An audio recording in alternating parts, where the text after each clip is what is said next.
ये वीडियो पूरी तरह से एक काल्पनिक रचना है। इसमें दिखाए गए सभी पात्र, घटनाएं और स्थान लेखक की कल्पना मात्र हैं।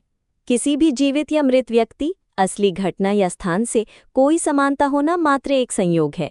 इस कहानी का उद्देश्य केवल मनोरंजन और प्रेरणा देना है, न कि किसी की भावना को ठेस पहुंचाना। कृपया इसे केवल एक काल्पनिक कथा के रूप में देखें और आनंद लें। बहुत समय पहले की बात है। द्वीपमा नामक सरोवर के किनारे एक अद्भुत और चमकदार सुनहरा हंस रहता था। उसका नाम था सुवर्ण श्वेत। उसकी चमक ऐसी थी कि सरोवर में चांद भी उतरने से हिचकता था। सारे जलीय और स्थलीय प्राणी मिलकर उसी को अपना राजा मानते थे। एक दिन सुवर्ण श्वेत राजसी आसन पर बैठे हुए अपने परिवार और प्रजा के साथ राज्य व्यवस्था पर चर्चा कर रहे थे।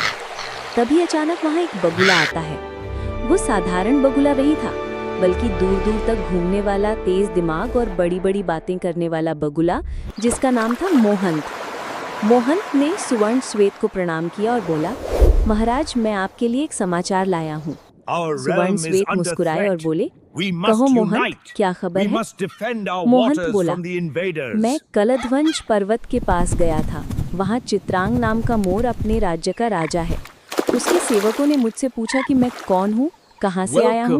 मैंने कहा कि मैं सुवर्ण सरिता के राज्य से हूँ और हमारे महाराज सुवर्ण श्वेत हैं।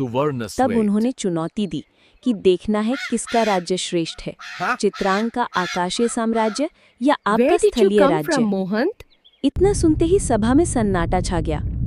सभी प्राणी आपस में कानाफूसी करने लगे। क्या सच में कोई प्रतियोगिता होगी? कहीं युद्ध तो नहीं होगा? सुवर्ण श्वेत मुस्कुराए, बोले, मोहंत, मैं तुम्हें एक कहानी सुनाता हूँ। उसमें ही तुम्हारे सवाल का उत्तर छिपा है। कहानी के भीतर की कहानी। एक बार वर्षा ऋतु का मौसम था। एक विशाल वटवृक्ष पर अनेक पक्षियों ने मिलकर अपने अपने घोंसले बनाए थे। अचानक तेज बारिश और तूफान शुरू हुआ। पक्षी अपने घोंसलों में सुरक्षित बैठे रहे। इसी दौरान कुछ बंदर वहां आ पहुंचे। वो भीग रहे थे और बहुत परेशान थे।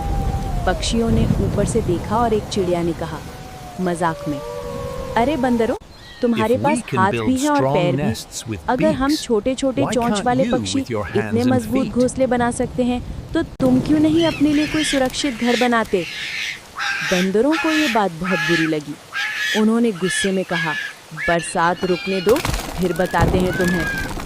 बरसात थमते ही बंदरों ने पेड़ पर चढ़कर सारे पक्षियों के घोंसले तोड़ दिए और नीचे फेंक दिए। पक्षी रोते रोते उड़ गए। फिर सुवर्ण श्वेत ने कहा, इस कहानी से क्या सीख मिलती है मोहंत? मोहंत ने थोड़ी देर सोचा, फिर मुस्कुराते हुए बोला, महाराज, इसका मतलब यही है कि बिना विवेक के किसी को भी उपदेश नहीं देना चाहिए। विद्वान ही सही समय पर सही सलाह दे सकता है। सुवर्ण श्वेत ने हंसकर कहा, सही कहा। अब जाकर तुमने असली संदेश समझा। असली ताकत युद्ध या प्रतियोगिता में नहीं, बल्कि विवेक और एकता में है। सभा में हंसी भी गूंजी, क्योंकि सभी को याद आ गया कि मोहंत बगुला अक्सर बड़ी बड़ी बातें करता था, लेकिन आज खुद एक सीख ले बैठा।